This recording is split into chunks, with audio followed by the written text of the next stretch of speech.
Hi, I'm Edgar Hernandez. And I'm Nuri Robles. And this is Bar Talking Bar. Your access to the heartbeat of New York City's bar and hospitality scene. Hosted straight from the city that never sleeps, we sit down with bartenders, brands and ambassadors, hospitality pros, and cocktail lovers. Whether it's the art of bartending, the hustle behind hospitality, or the wildest bar tales, expect raw conversations and industry secrets. Listen to the people who pour your favorite cocktails and keep the nightlife alive. If you love bars, spirits, and the stories that bring them to life, follow us, share, and subscribe to keep the conversations flowing. The podcast that you didn't know you need. New episodes weekly.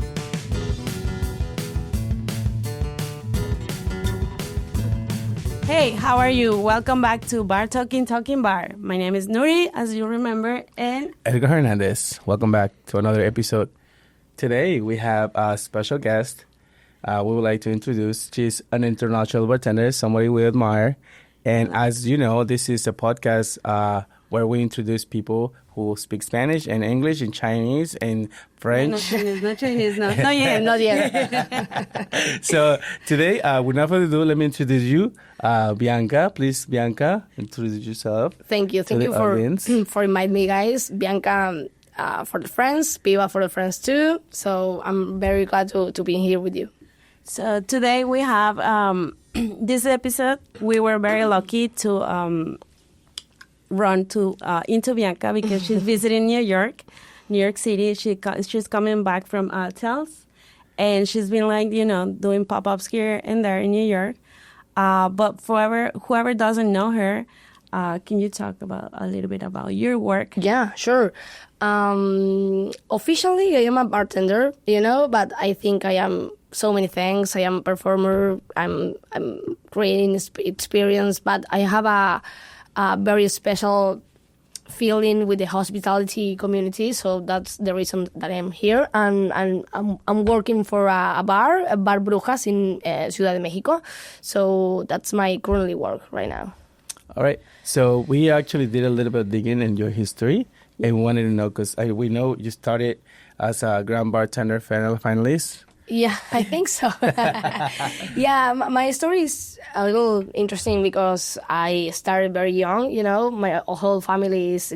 You're sort of 21, just by the way. No, I am... I used to at some point. But no, I think all my family is like a gastronomy people and hospitality people, so that's my feeling in the young time, but I used to work for my uncle. He have a few restaurants in Buenos Aires, and I started maybe in 13, 14 years old, giving flyers for his restaurant. And after that, he paid me a master from coffee and barista and something like that, and I started working in a coffee shop. It's a coffee shop? Yeah, coffee shop. Yeah. Or is the smoke thing? That's also a small. It depends what do you want to sell. Only coffee, only real coffee. And after that, I started like a waitress, and started to introduce myself to the bar, but it was complicated because my uncle doesn't want it, because my mother have a few problems with alcohol, so for him was uncomfortable see me with alcohol. Mm-hmm. But for me it was amazing because new world, new feelings, something to learn. Yeah. And I was to be independent mostly of my time, so I started to give won my own money, so for me it was very important. So you were very young. Yeah. You started working in a business that it's mainly for, adults and everything, and also mostly men's at the time, because that was 10 years ago, And yeah, definitely that was another part, because I was going to ask you that, so you have this family situation. And do you ever have that mentality, like young people, right? Like, oh, I want to get drunk with my friends. I want to do stupid things because I'm young and, I think it was difficult because I started drinking alcohol maybe in my 20s. But after that, I was consuming a lot of drugs. So it was difficult, the night shift doesn't help. And maybe you're young adolescent with not parents, so you don't have a limit. Maybe you don't have a control, and you're not conscious about What's the happening? risk of all of that, So it was difficult. So my uncle was right in some point, not with the alcohol, but with the life in general. Yeah. So it's difficult to find your way. You have to be patient. You have to be attent, or maybe you have to have a good friends or good company. Yes, you have Support to get a system. support system. Yeah. Yeah, and then you also, we're just talking about that, the ultimate bartender, mixologist, the season in Mexico. You had something to do in there. Yeah, actually, I first won competition when I was 18 and was a reality show, the first reality show of mixologists in Latin America, and the name was El Gran Bartender. I was very young, and for me it was unexpected, 100%. But after that, when I was in Mexico City, some guy told me, hey, I want to do something like the Gran Bartender, but in Mexico with Netflix or Amazon. That's my dream. I need your help because you won that competition. So what we can do? I was, okay, I'm super on it. I don't have connections with any platform, but if you need some help with creative challenges or something like that, I'm on it. And that's what happened. Oh, okay. So, yeah, it was the first reality show in Mexico of mixologists. Yeah. The first edition was really good. I have a few bad compliments about the organization, but it's something, shit happens, Yeah, it's like a job, Sometimes you go, you don't have a good day, and then, you move on. Yeah. But it was interesting because I have both sides, like a competition and maybe background. So it was amazing. It was really good. But like, what would you tell? Like, how's the history? Like, I'm here in Argentina. I'm very young. I'm doing things in there. And then, when did you move to Mexico City? I decided. It was a surprise because it wasn't in my plans, actually. I was in Argentina. I was super comfort, maybe too much comfort in my life. And the brand ambassador of Maker Marks in that time in Mexico called me to invite me for be a judge in the first national competition of Maker's Mark and do a talk of mixology and creativity. And for me, it was, amazing. Yeah, I love travel. I've never been in Mexico City. Of course, I'm on it. And for me, it was amazing because that guy took me to the best places, the best 50 best bars, the best tacos, the best spots. So I fell in love at some point. And at this point, how many years have you been in Mexico? No, that was when I was 21. My first year in Mexico City. I have right now 6 years in Mexico City. Oh, 6 years? Oh, Yeah. that's perfect. Oh, I well, mean, there's like a lot of like bartenders that they are, 10, 15 years to get a gig or like, be famous. But like my, how can I say, like willing to know you that in that sense, like as a woman, as a like young person, this is happening. And, like, I don't want to say famous, but like, people are calling you and you're very young. And how do you feel like, I'm not saying that you have to doubt yourself, like, this is true, right? But how is that feel? No, I have that feeling all the time. Even when I am here, I am like, okay, this is real. I'm dreaming or something like that because I am in New York with you. So I'm a very lucky person because in so many times in my life, I was thinking, okay, this is real, and when you can ask you that, it's because you are doing really, really good. But I was lucky because in that time I was somebody, like okay, she's Piba, she won a competition, she do some Instagram content, so the people know me or the people respect me for my background. So I was lucky in that time for that. It's one thing, your skills, because of course you have to say you won a competition because you have the skills, but it's also your personality because the personalities are going and everybody. I'm funny. That's my skill. That's what another thing. Like when you are when you have that kind of personality, it's outgoing, friendly, like here, there, you talk to everyone. And I feel like that's also another thing. When you become an international bartender, in this case, when you travel to different parts of the world, Mexico, Colombia, Peru, wherever you want to go in the South, or if you go now that you're here in New York, it's like you say, it's unbelievable. But at the same time, it's like, oh my God, this is when my work, my job, my skills are bringing me to learn and to be exposed to, because New York City is a big city. It's crazy. It's amazing. And it's beautiful at the same time. You have everything here. Yeah. It's so many things at the same time, Yeah, I think, I don't know, all of my life, the last year, in my first sales of the cocktail, I was in a call with a friend, and I told him, okay, this is the best or the most important move in my professional life. I can believe it. And after that, 1 month later, I had to travel to Dubai, and was, okay, this is the most important move in my professional life, and here the same. So yeah, it's super. I think, and I always say that, because I think the best bartender is not the best person that make cocktails. Is maybe a whole package, maybe your personality, your human being, your skill for the flavors, but it's not only that, Yeah, it's all around. It's a whole package, like we say, and of course, mastering the cocktails, working at Brujas in Mexico City. Mexico, this is a talk we always have about Mexico City. We're proud. Originally, we're Mexican. Hablamos español. Yo también. Todos hablamos español, sí. But originally, like all these bars in Mexico, like Handshake and, well, we can name all the bars, but Handshake, I mentioned it because it's number one right now in Mexico.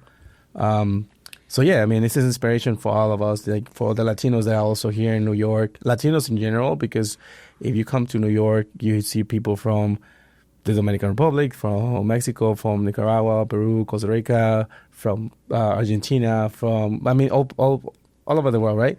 So it's very multicultural in that sense. And in fact, that Mexico is led by different people who's there, and these things are happening. It's amazing. It's amazing for everyone.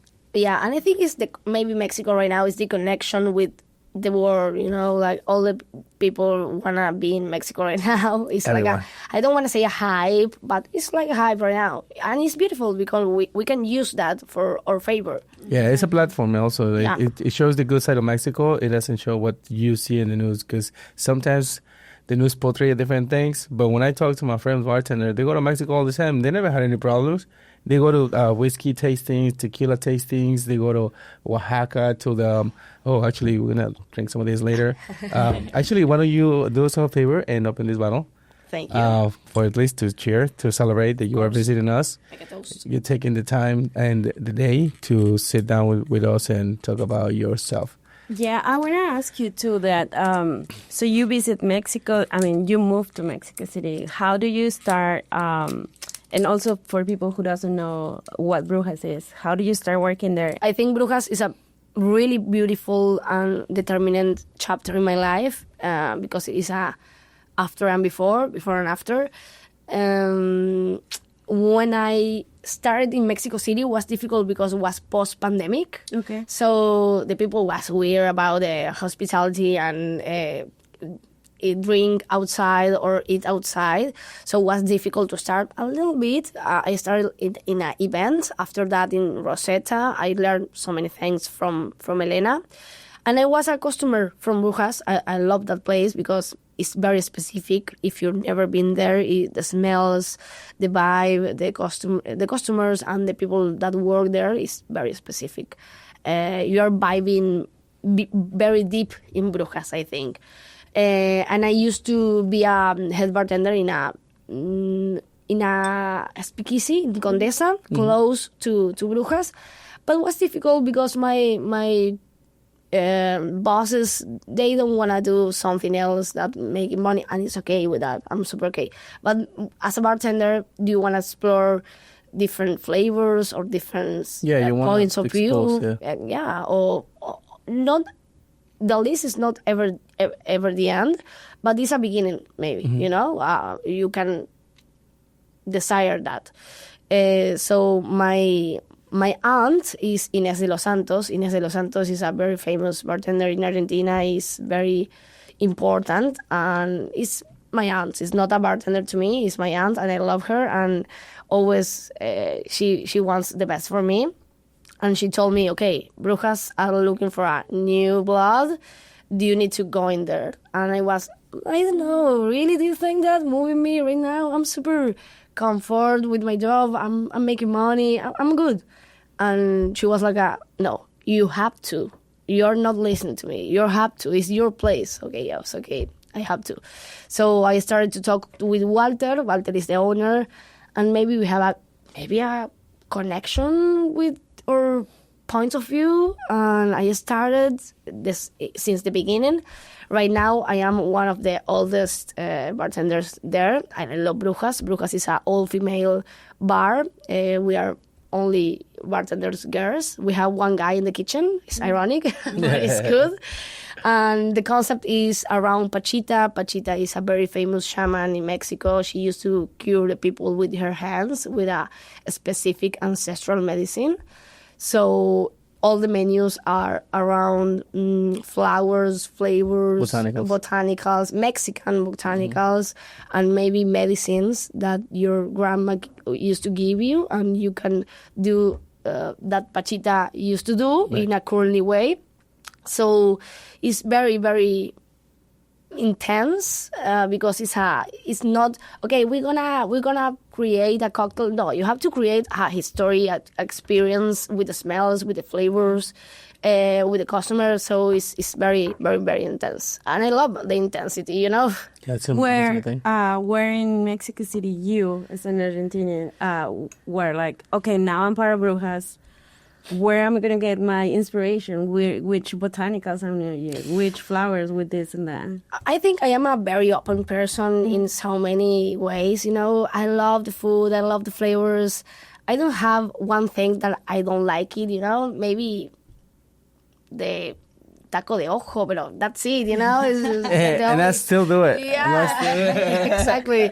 So I am that kind of person. I want to try everything. I want to feel everything, and I think I am addicted to the stimulus. Yeah, stimulation. Yeah, I'm addicted to stimulation. Every kind of stimulation.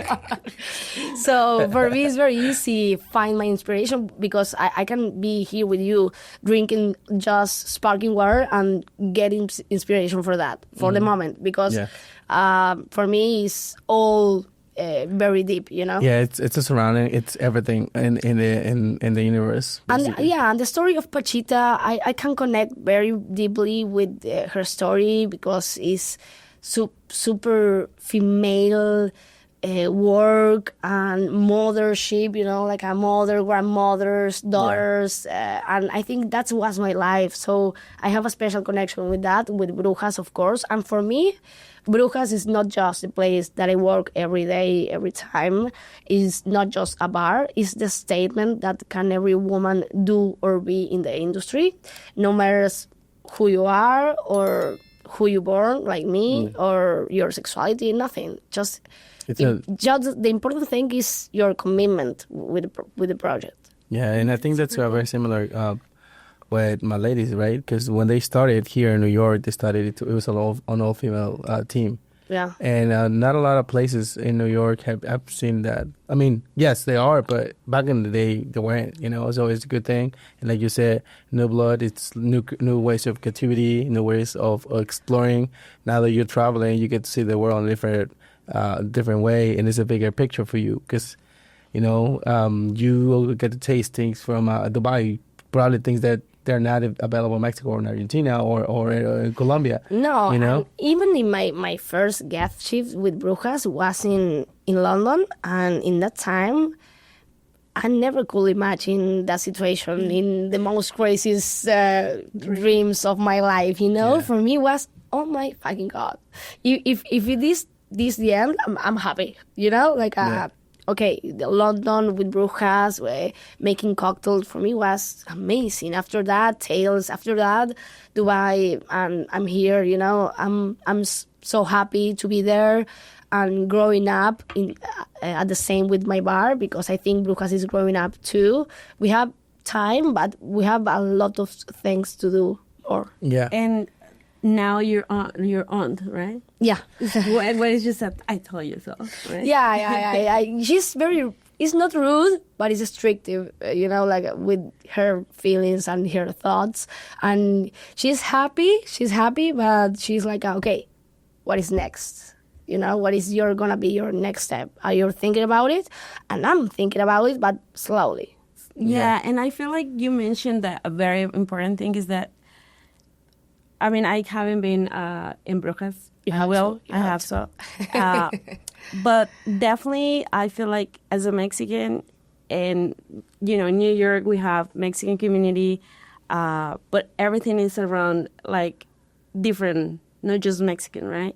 And all the other part is, like, having a menu, like, bubbling around a person that creates this kind of, like, magic, mystic idea of, like, women, traditional, curanderas or healers. And then I love the name, right, Brujas, because women who are healers, they call people, kind of like stereotypes of, like, oh, they're Brujas, they're going to do something bad to us, but it's the contrary, right? So I feel like it's very, very, like, not just cool, but, like, super important message that, we can do things with Mexican things that represent Mexico and represent women and represent an experience. Yeah, and I think it's like an ironic thing, because maybe if you was called bruja at that time, it was because you are different. Maybe you're not a bruja, a witch, but maybe you are different, and the people is ignorant, and when the people is ignorant and don't want to know or don't want to learn, maybe they judge you bad, right? And right now we have actually a really good menu. Our menu is a collectible comic, is our first edition, and the concept is stories of real witches around the world, part America. And spoiler alert, all the stories ends very bad. Mostly in death.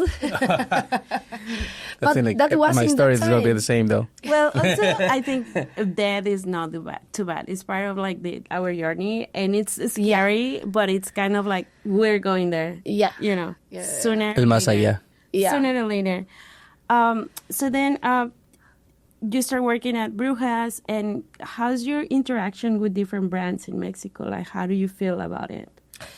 I had different experience. I had experience with small brands, and I love it, but you don't gonna make money. You have to know it. But it's not for money. Maybe it's for pleasure, and I love that. And I had experience with big brands, and it's different. It's more protocol. It's more like superficial things. I don't want to see the name. I want to say the names, but yeah, it's very different. You have the small producers, the people who loves that they do, and it's amazing. Look, that it's very passionate. And after that, you have the big houses. They want to look good, and they want a specific type of bartender. And I think it's valid, it's good in different ways. And also, we back in 2022, Condesa, the Yeah, I forget that. Yeah. Yeah. Another, actually, was good, because that was like a signal to me, ahora que lo pienso, o sea, in that time I wasn't in Brujas, but the concept of the competition that I won was shamans. Yeah. La chamana. Yeah, so I started to think about shamans and spells and Mexican flavors, and after that, I started in Brujas. Of course, I won. It was amazing. Yeah. I won money. Aplausos. It was really good. And after that, I started in Brujas, and I think was connected, in some point. I think one thing sticks to another, but also is the preparation. And if you say you like to explore, and I think everything is about exploring, also tasting and creating, also because you have to have a creative mentality. You know, you had, like you mentioned earlier, you see anything in your surroundings, something makes you create something out of club soda, right? Yeah. So yeah, I mean that's a great thing. Yeah, and also, I mean, for me, it's very like, how do you say, like, I admire you a lot because I wish I was like you when I was younger. I was a nerd. In which point? And you know, like, I'm very The party at the party. At the rocks. She wanted to party like a rock star. no. But in terms of, like, you know, I'm very outgoing. But you know, I have a different structure. But like, even when I was older and I moved to New York, sometimes you're afraid and you're not. Like, that's a good point because you just go do whatever. And if you lose, you will say like, okay, I lose, but then you focus on something else, I guess. Yeah, I think my mentality, in a good point, in a bad point too. I'm living in a rush all the time. I'm enjoying it. Sometimes not, but most of the time I'm enjoying my rush, and it's difficult to me see to the back. It's difficult. So it's good for the business. It's bad for the relationships. But it's my life, and it's the way that I grown up. So it's difficult to get out. Yeah, but now that you give us a little bit more of the story of where you're coming from, I mean, having a family who's already on the industry and then growing up, you know, being mentored by all these people surrounding you, and then going and being a bartender. And now that you're a bartender, you can excel in what you do when you have a skill.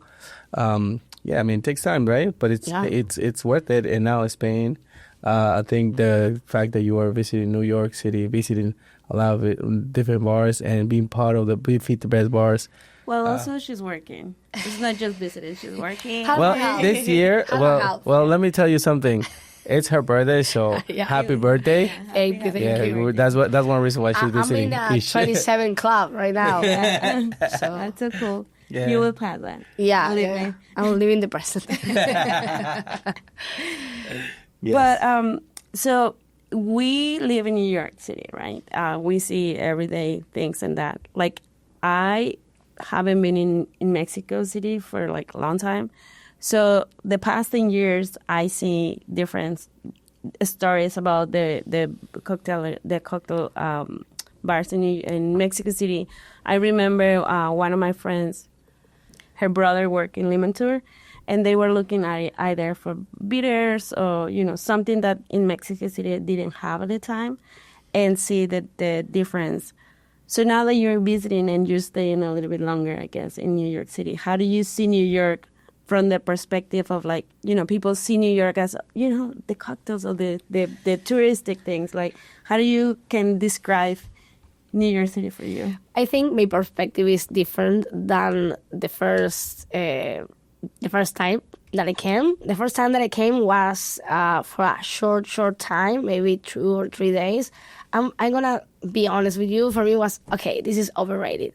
Yeah. That's fair. That's fair to say. That's my first impression. But maybe after, I can see more things. I can join more, and at the same time, I can know more about New York. And I love more New York in this time than the first, because I couldn't see more, know more people, try more things, visiting more bars. Of course, it's different in so many ways. I think in the good way, the quality of the things are better.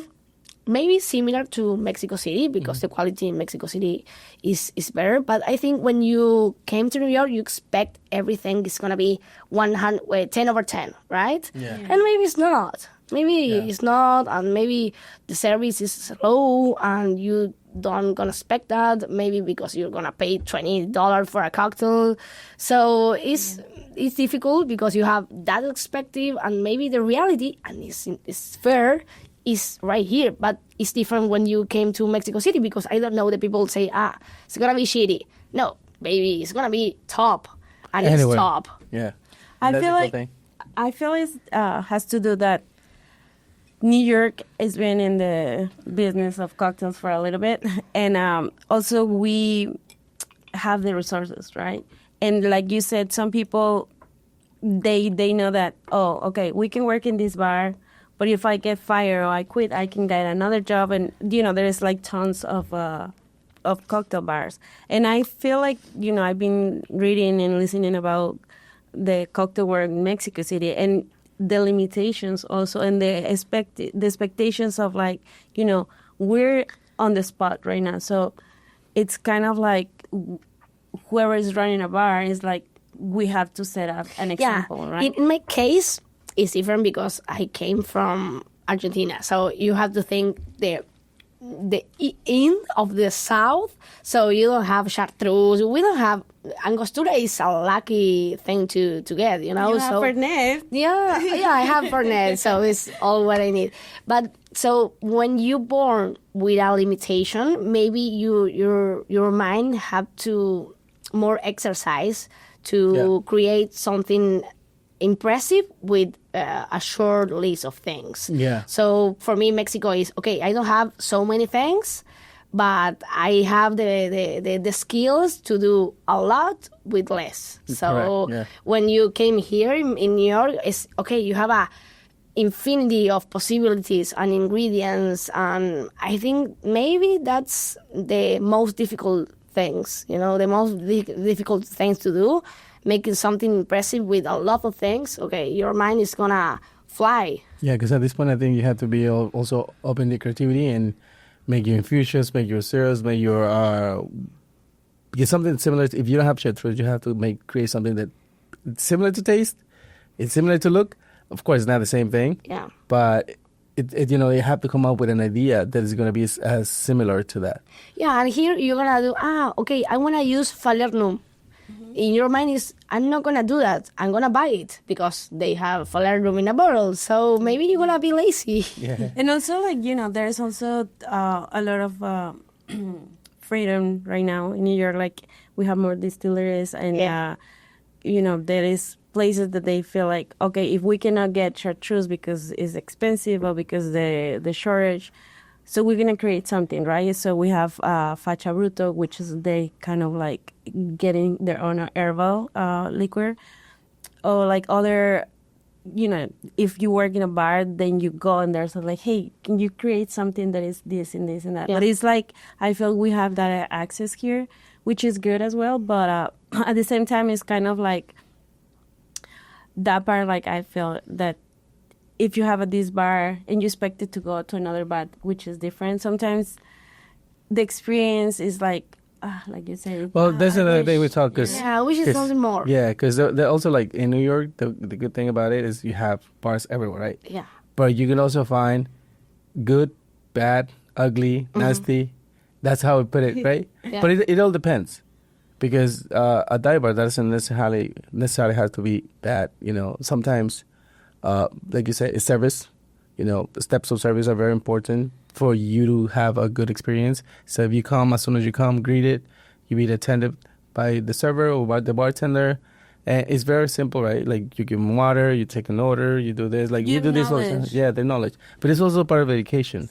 If the team doesn't have the education, even if the guy wants to excel, like, there's no way, Totally. And I'm not putting this as like, the teams are not being educated. It's just, you have to be educating your team at least every 6 months, at least. Yeah, you have to be constant because it's a rush. You are in New York, so maybe you have a team right now, and 2 months ago, 2 months later, you're gonna have another team, and they have to get access to the same information and the same education. Yes, that's correct, and that comes with, like, again, training, and Yeah, for example, this part, right? Like, you are young, and I don't want to say, like, because you're young is something bad, but some people feel like, oh, I'm going to start this job, and then she's going to train me.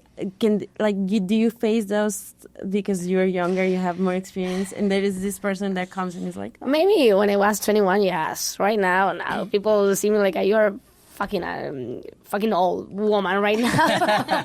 But in some point when I started, I think that happened in my first competition. I was 18, and the people see me, okay, that fucking kid is not gonna win. Just, it's not matter to me. But I think that's the worst thing that you have to think, because maybe I am the fresh blood and I have to, ¿cómo se dice cuestionar en inglés? Like, questioning yourself. Yeah, I have question of myself, and that make me do better because I don't know everything. And when you're not old, but you have experience, you fall in the mistake that you think you owe everything, but you're not. Being old, in comillas, o sea, it's not the same to know things. It's just experience, and can be good or it can be bad, but it's not the way that you're gonna want being old. No, you have to learn from the young people. You have to learn from everyone, and maybe the young people is more fresh because they question herself. Yeah, they question themselves. And also, I want to just underline that 18 years old, when she says 18 years old, is because parts of South America and Mexico, the legal age is 18 years old, whereas New York and all the parts of the states, 21. No, I mean, believe me, I started drinking when I was young. Well, everybody. Not legally, but... Not legally, but I was... No, but I was working legally. I didn't do it in New York, so yeah, we'll get in trouble. Yeah. So, in those years of like being from Argentina and Mexico, like where you think like your palate grows? Obviously. Oof. Okay. So much, because in the first place, when I was in my first time in Mexico City, I didn't eat anything of spicy. Nothing. The pepper for me was spicy, and my family hate that because they have a very good palate. And I was like, no, I don't eat wasabi, I don't eat Tabasco, nothing spicy.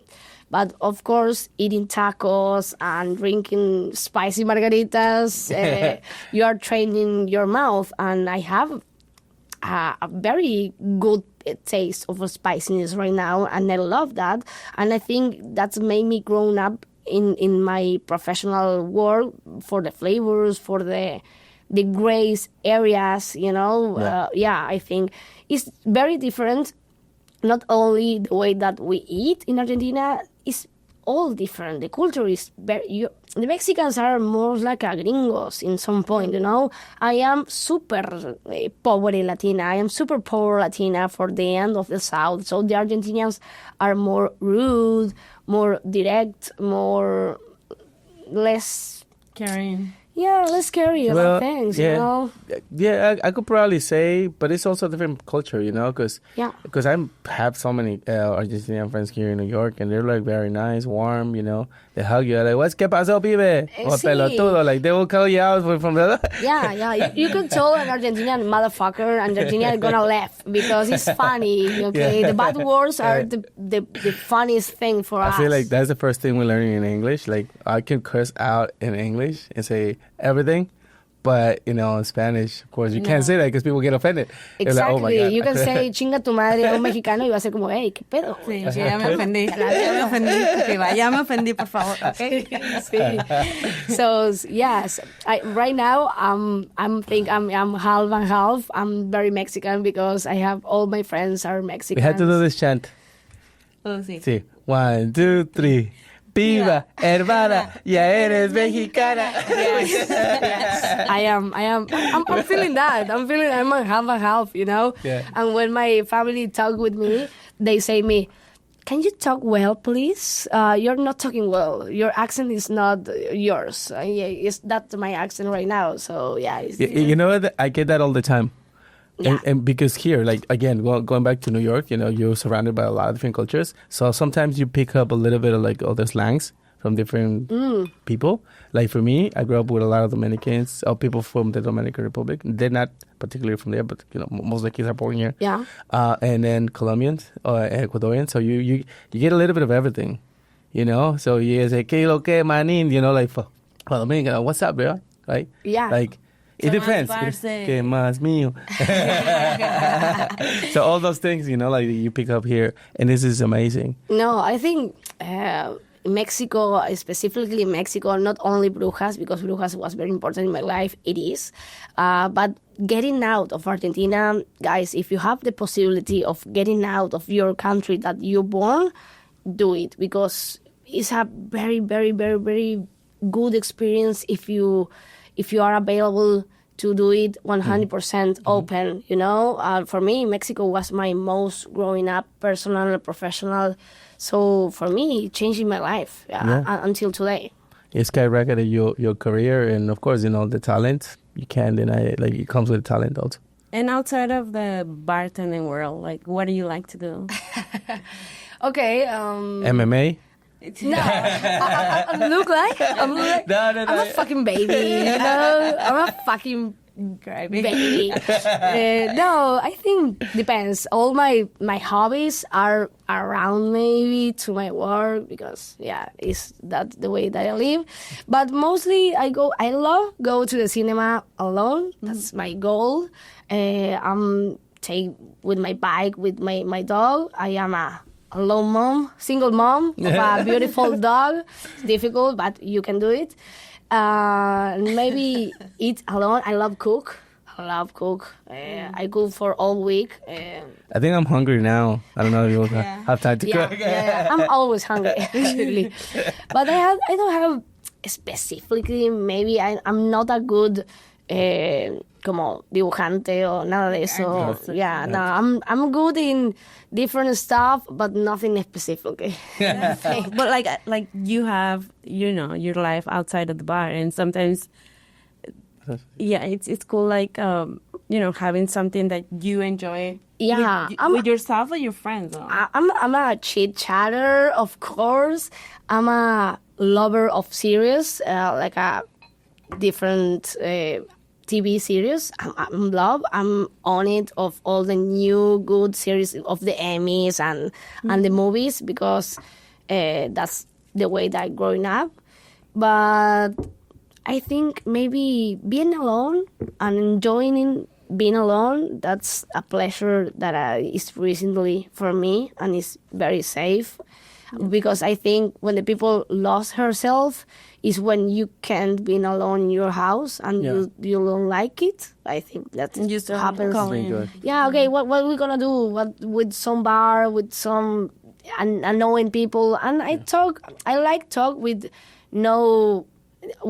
people that I don't know, but not mostly of my time. You know, I prefer reserve my time for my lovers, my friends, the people that I take care. Yeah. So and it also, I mean, if you work all day, you know, you're tired, you woke up, I mean, you went to bed late, you want to have at least time for yourself, you know, rest, just decompress. Self-care is one of the most important things for me to be big in the industry, because if you can't take care of yourself, nobody gonna do. Especially when you're under pressure. Yeah. So you have to. Under pressure is infinity. You know, you can be under pressure when you work in a 50S, or we are doing a podcast, or maybe just work.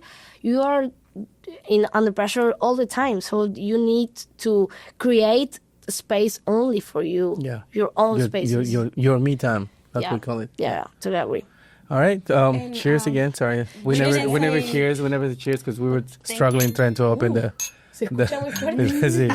So we're drinking a special edition of this. Agave was given to me a while ago, and I always wanted to open it in a special occasion. So today's a special occasion. Cheers. Thank you for coming. Thank you for inviting me. I'm super glad. I'm super comfortable to being here with you guys. You're the best. Oh my God. Thank you. Thank you. I love your watch. Yeah, it's a vintage. Yeah, it's a vintage.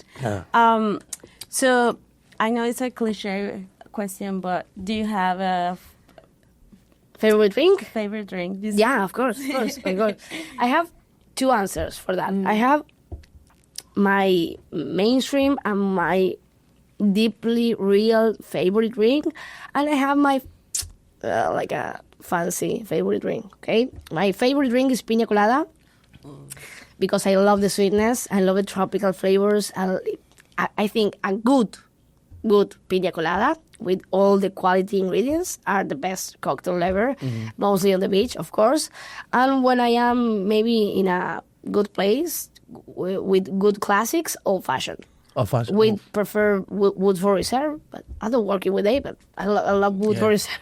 Yeah, but a good whiskey with bourbon will do. Yeah, I think the perfection is in the simple things, you know? Yeah. That's the best way to do something perfect. A good old-fashioned with a good technique, good dissolve, good sugar, good whiskey, a few drops of angostura. Oh my God, that's perfection. Yeah, that's an ultimate cocktail.